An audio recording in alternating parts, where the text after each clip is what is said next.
Eu sou professora Carolina de Paula Machado, sou professora aqui do Departamento de Letras desde o ano de 2011 como professora substituta e depois em 2013 como professora efetiva. Eu ingressei pouco tempo depois no programa de pós-graduação em Linguística, né, na linha de linguagem e discurso.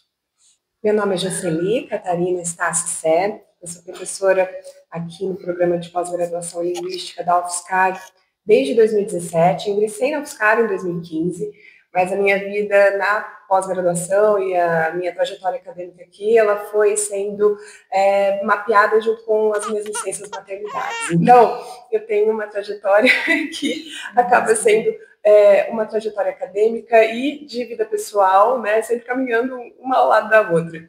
E eu comecei meu trabalho na pós-graduação em outra instituição, na Universidade Federal do Mato Grosso do Sul, quando eu ingressei no Prof. Letras, que é o mestrado profissional em letras, né?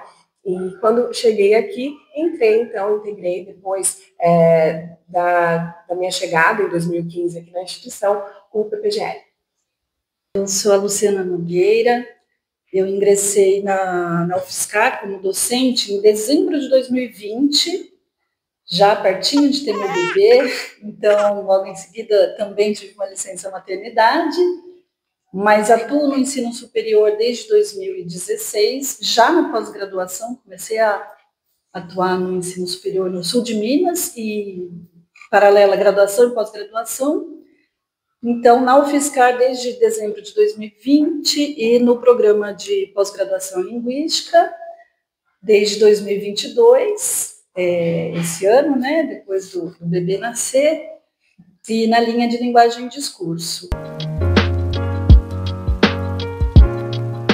Aproveitando o gancho que vocês comentaram sobre a questão da maternidade e a vida acadêmica, né, eu também fui mãe, né, depois que eu ingressei como professora, principalmente quando eu já estava na pós-graduação, né, no PPGL.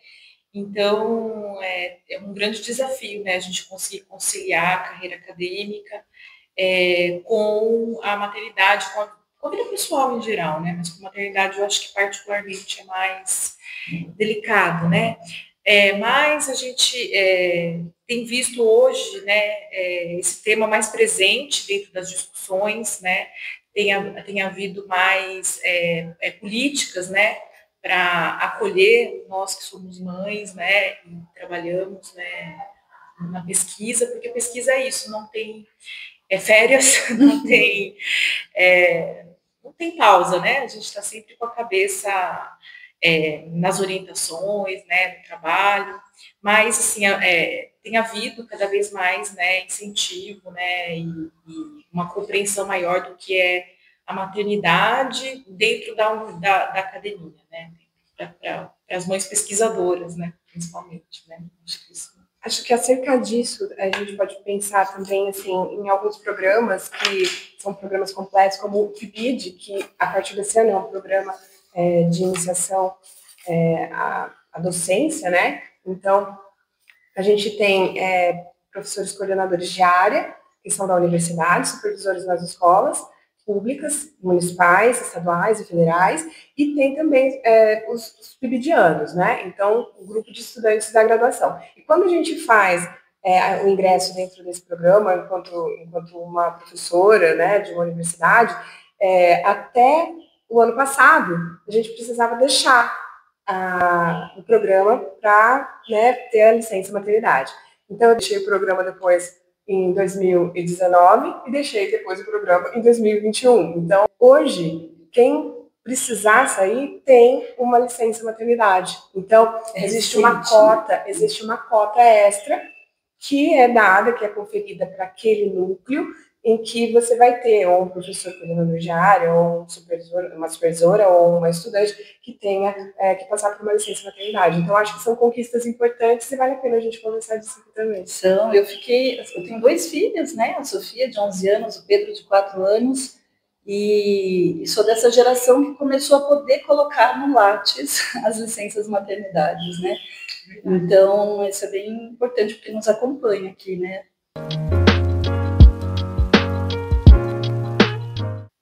Meu tema de pesquisa, que vem me acompanhando há muito tempo, desde a tese de doutorado, é pensar as relações de trabalho, sujeito, a ideologia na sociedade contemporânea, né?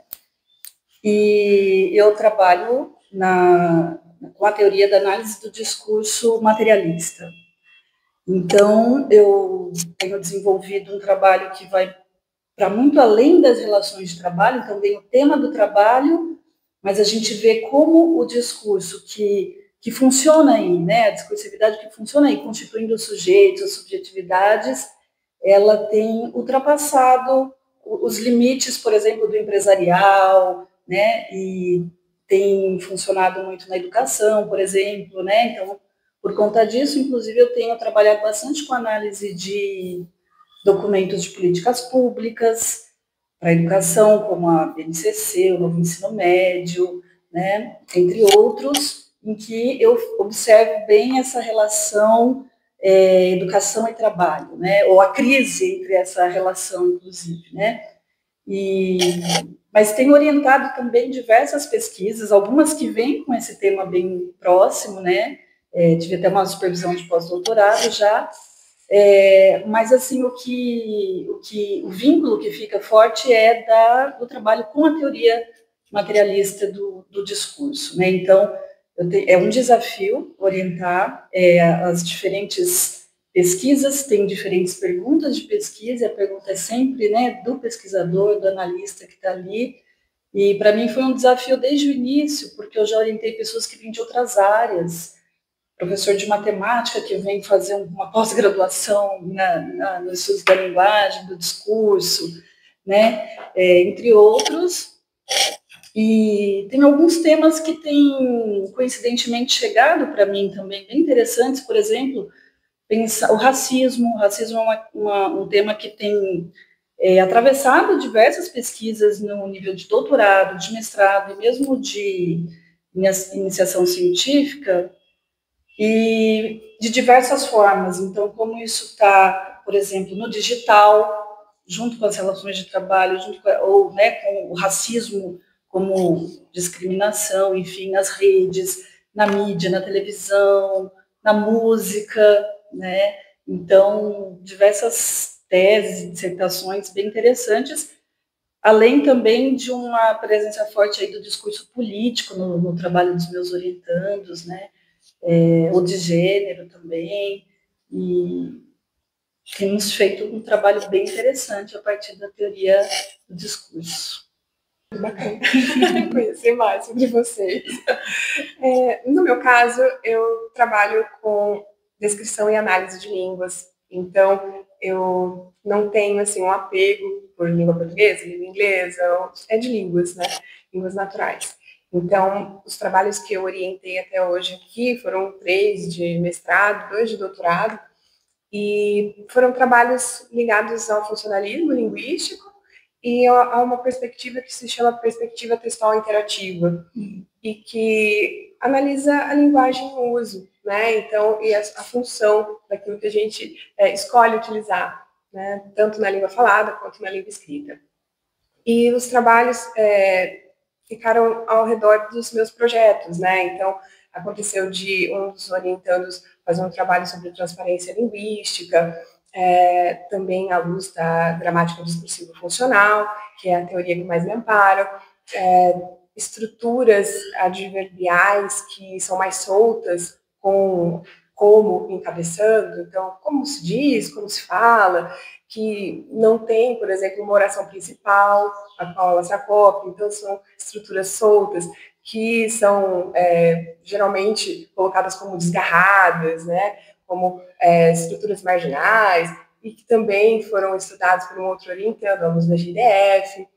E agora, eu já com um outro apelo, tenho orientado um trabalho de uma orientanda que fala sobre o chatbot e a hesitação lá dentro do chatbot, né? O papel dela na máquina e no humano, e à luz da perspectiva textual interativa.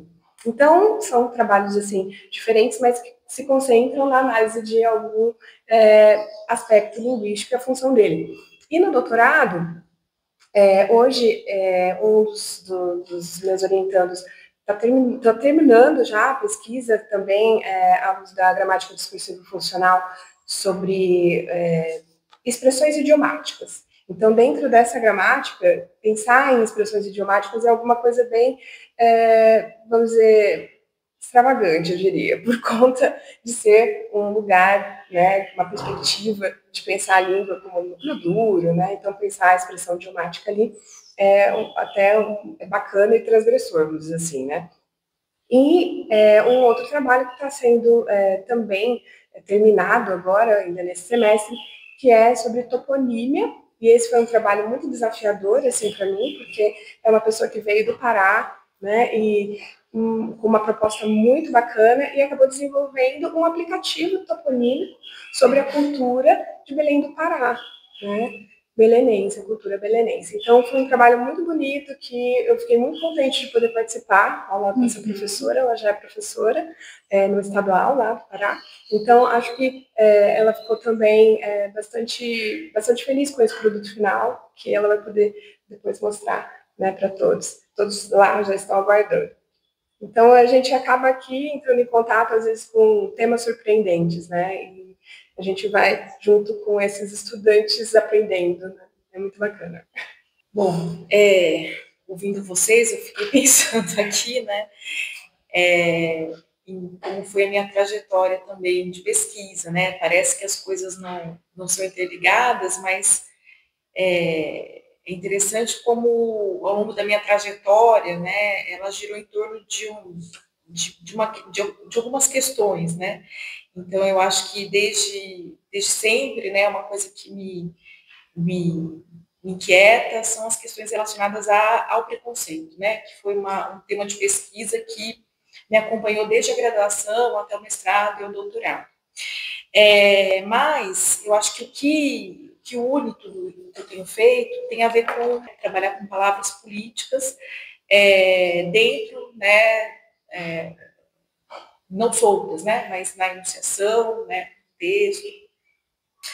Então, pensar o significado dessas palavras, né, que são políticas, mas não políticas no sentido do administrativo, mas justamente nas relações, né, sociais que são políticas no sentido de excluir, né, de afirmação de pertencimento, né, das pessoas, dos sujeitos.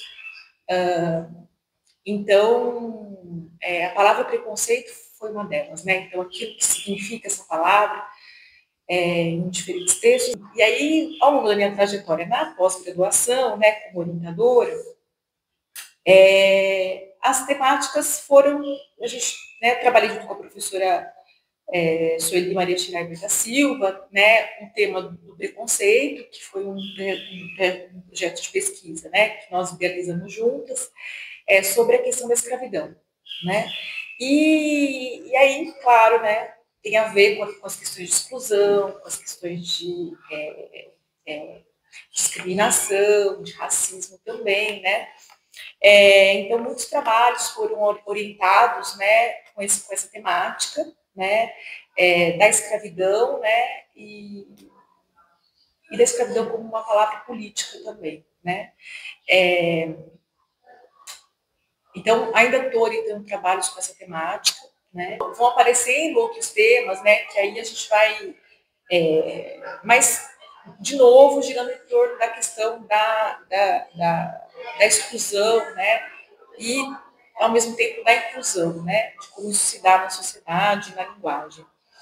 Então, tem trabalho sobre a palavra cigano, por exemplo, atualmente, né, dentro de política de línguas, né, também tem se trabalhar com a questão da exclusão e inclusão de línguas, né, no espaço administrativo brasileiro. Então, já trabalhei atualmente tem trabalho de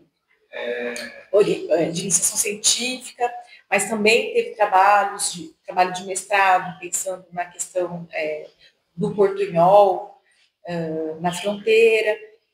Então, são muitas frentes, né, mas que, de alguma maneira, estão interligadas, né, nas orientações, né?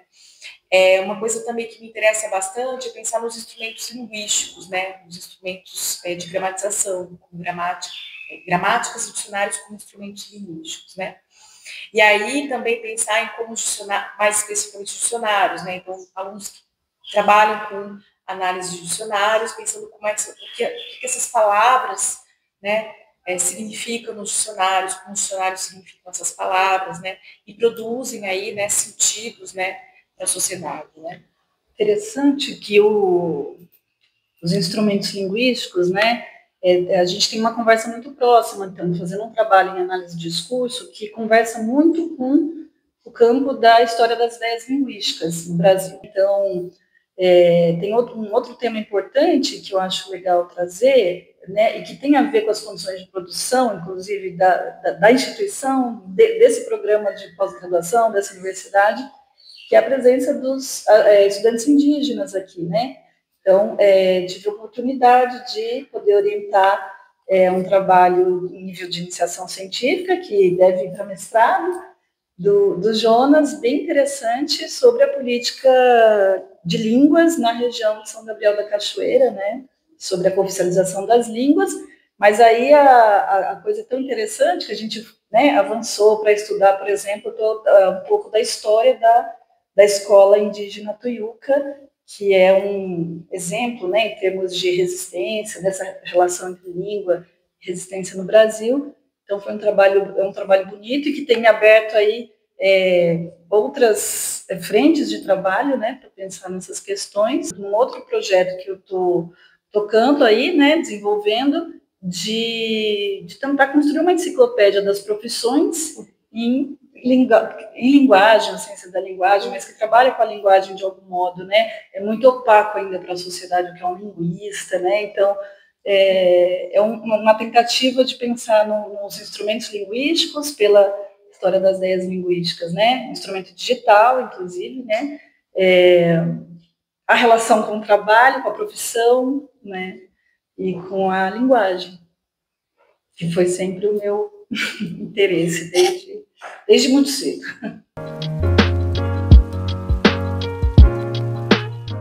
Para planos futuros, eu espero muito que esse grupo, esse coletivo, conquiste uma avaliação ainda melhor, porque eu acho que tem sido um trabalho muito sério, o que eu tenho visto ser desempenhado desde a minha chegada e como tudo foi se tornando cada vez mais transparente, né, para todos no processo, como essa vontade ficou sendo uma vontade do grupo mesmo, né? Então, eu espero que a gente tenha mesmo avaliações ainda melhores e que a gente tenha mais parcerias com outras instituições nacionais e internacionais, né? Primando por relações assim de internacionalização mesmo, né? Que enriqueçam as linhas de pesquisa, mais professores de fora vindo, professores nossos indo, né, alunos, integração entre alunos de outras universidades que venham para cá. Então, acho que isso enriquece bastante e essa troca é muito importante para o crescimento do programa. Isso. Acho que isso que você falou, Jocely, né, é importante porque a gente, tendo uma avaliação melhor, né, isso que eu desejo, que a gente tenha avaliações cada vez melhores, né, olha a responsabilidade, Luciana. Isso faz com que a gente tenha mais bolsas para os nossos alunos, para que eles se sintam mais, tenham mais possibilidades de continuar, de não evadirem, né, de fazer, né, tranquilamente a pós-graduação. Então, eu queria muito que isso fosse, né tudo isso que você falou, Jocely, concordo com você, assino embaixo também. Para falar do futuro, eu acho que tem que falar da memória também, né? Então, assim, eu sou relativamente nova nesse programa, mas já aí, né, me dispondo a fazer várias coisas importantes por ele, mas acho importante 20 anos, né? São 20 anos de história, da criação de um programa numa região muito importante. Então, assim, nunca é do nada, né? As coisas têm muito trabalho envolvido, né? Muita dedicação, muitas pessoas envolvidas nesses 20 anos de pós-graduação. Então, eu espero, né? É até uma honra, né? Poder estar junto com, né, nessa história, me somar nessa história, e assim como disse a Carolina, a Jocely, que o nosso programa possa se ampliar, né, ter condições de ter mais pessoas, inclusive, mais bolsas para os nossos alunos, a pesquisa de ponta sendo desenvolvida, né, o comprometimento, o coletivo, que seja sempre, né, forte, cada vez mais forte, para a construção desse programa que nunca acaba, né? E que é uma relação que a gente tem de compromisso também com a ciência no Brasil, com a produção do conhecimento, e não só a sua produção, mas a sua circulação. E acho que isso tem que ser um compromisso do PPGE.